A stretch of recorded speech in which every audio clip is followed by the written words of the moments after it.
Alright, what's going on everybody? Super Slick. You can call me Uzo. But today I got a new tutorial. Basically it's about 808s and bass. Lining it up right. We're not doing mixing today, but I'm just going to show you guys a couple tricks that you could use to really get your bass to sound the way you want it and sound the way you hear it on the radio. First thing, most important, is picking the right 808. You got to get some good samples. But first of all, we'll go through a couple 808s. The one I've chosen for this track is this one here. I don't know if you can hear it, but there's no kick, so I get straight bass. It all depends on what you have. I already have a kick here that's really punchy that I'm going to use. So whenever you're choosing your bass, if you're just going to choose 808 and you're not going to layer your kick on top of it, then you would go for something like this. Something that already has a kick in it. Like that, for instance. Some 808s come with a kick at the very beginning and some are just bass. So since I already have a kick, all I need is the bass. I don't need that initial attack with the kick. The next thing is editing your wave file. Now I have the same bass here, and if you listen to it, this is straight from the sampler, so I just drag this in, and then I have this bass here which I'm using for the track, and you can hear the sound, sorry, how much shorter it is. What you do, you go ahead and click on your channel. You come up to insert, and as you can see, I have it edited here under volume. This is, you don't need to really touch anything else unless you know what you're doing. But on the original here, you can see it's not edited. So what you need to do, I'll explain what these controls mean, or the ones that I know about. What you need to do is go ahead and click on time and light that up. Then you bring the attack all the way down. So this is when you click on the sound, how fast it takes for you to hear it. If you bring the attack up, that's gonna show you the curve, and I don't know if you can even hear the difference, but it'll take longer for you to actually hear it. So we bring this all the way up, so whenever we put the notes down, we hear it immediately. Now as you can see, when I click on something, let's go to a note up here, A6, and even after I let go, you still hear the sound. With 808s, I don't like that, and this is just my personal preference because I like to really do a lot.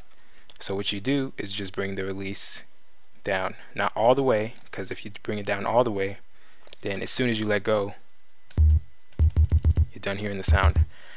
So this is really convenient as it comes in FL's channel mixer, or yeah, channel, whatever this is called. I bring the release just a little bit out so that when I do let go, you know, it's like milliseconds. Now the next thing you want to do is match your 808 up with the kick. Here are my drums on this track, and I'm going to turn this volume down. You can hear them. I'll play just the drums.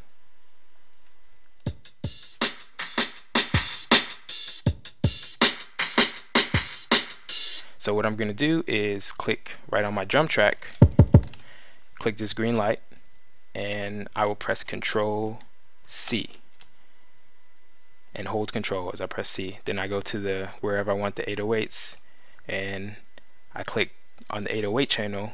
This green already lights up, but you can click on any of these, and you don't want to select all of them. Definitely don't do that. But just the 808, and you press Control V, and it'll paste it for you. Now this up here was an 8 bar loop, so it's not gonna have this down here, this last note, so I have to come down here and make it an 8 bar loop. And now you see it pops up back there. So now we go to the piano roll, which is where it gets really intense. Now we have our 808, and I'll play it. Now the next thing you want to do is make sure that you tune it right to the song. I'll play you the sample that I have that I'm actually using in this beat, and the 808, and where I want it to play. Alright, so right now I have this sample. I'm gonna mute the 808 so you can hear kind of the reference to the pitch that I'm going to be aiming for.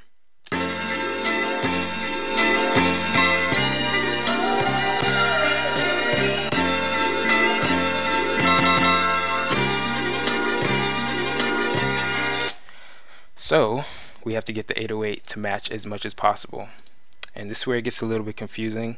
And you know, the worst thing you can have is have a great track but the bass is in the wrong key or has the wrong notes.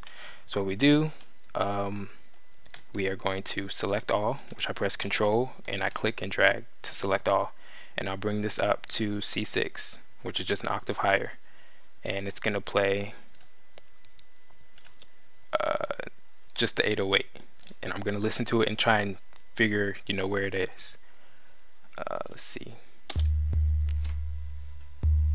So this is not going to match. We'll try and play the sample in the background.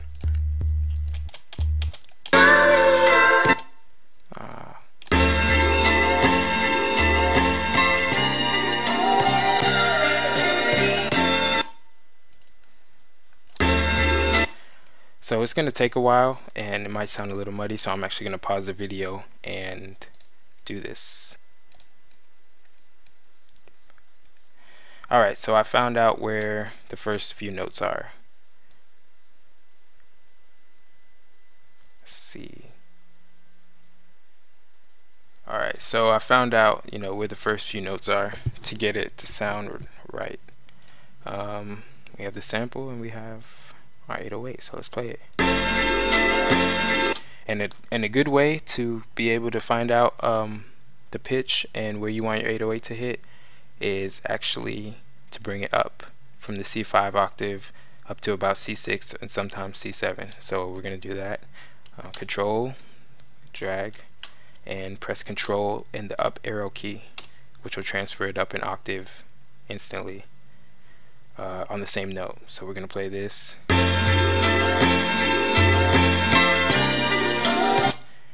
And we have that. So this is D sharp. Let's see. And then we have a sharp on the next note.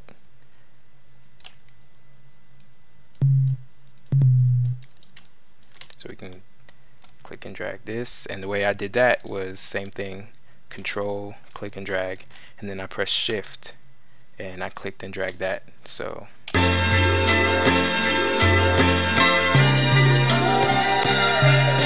and you see, with what we did earlier to the WAV file, now wherever each of these notes stops is where the bass or the 808 is going to stop.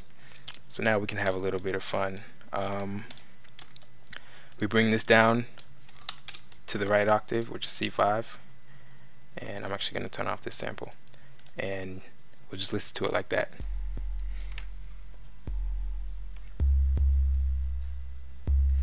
So now we have the ability to really do a lot more in terms of different pitches and different notes of the 808. Now if I wanted to do something like play this and have a slide, for instance, we can have that. And what you do to get the notes to slide, I'll actually bring this second part up an octave. You click, and this is in FL Studio 10, and if you hold it, you can see this thing here changes. So every time you click a note and hold it, it'll change. So what we're looking for is the triangle, and that's our slide. You can bring this, and you usually want to slide it at the end of the note playing. So let's listen to this. Okay, you can't really hear that. Actually, let's turn this around and put a slide here, and we'll bring it up a little earlier so you can hear.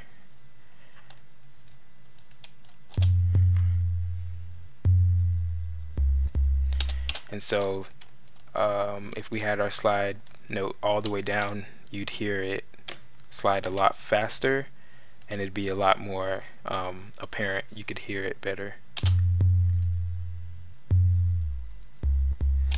So the farther down your slide note is, the faster it'll slide, and I think the smaller it is, the faster it slides also. So you can slide up and you can slide down as far as notes.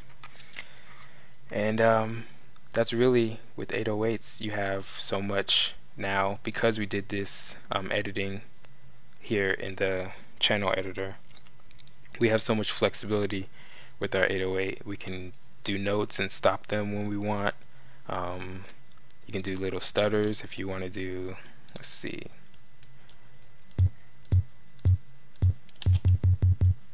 so cool stuff like that you can do. And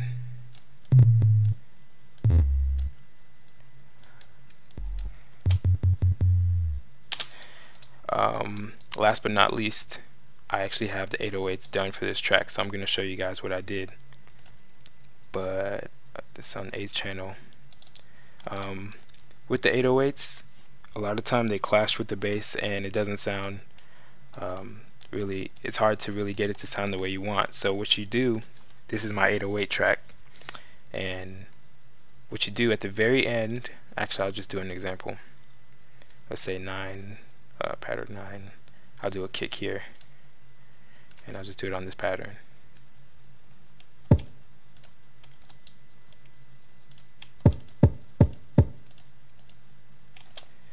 So I have this kick hitting on every 4th note. Now I'm gonna do like we did earlier and put the 808 on there too, send it to the piano roll, and I'm gonna have the notes actually a lot smaller. And the way I'm editing the notes without it snapping to the lines is when you click on the end of the note, then you press and hold Alt, the Alt key, and you can edit the length. What you want to do at the end, when you have the 808 the way you want it, everything's, you know, tuned right, then you want to actually, if you listen to it now, it's gonna clash. Let's bring this up.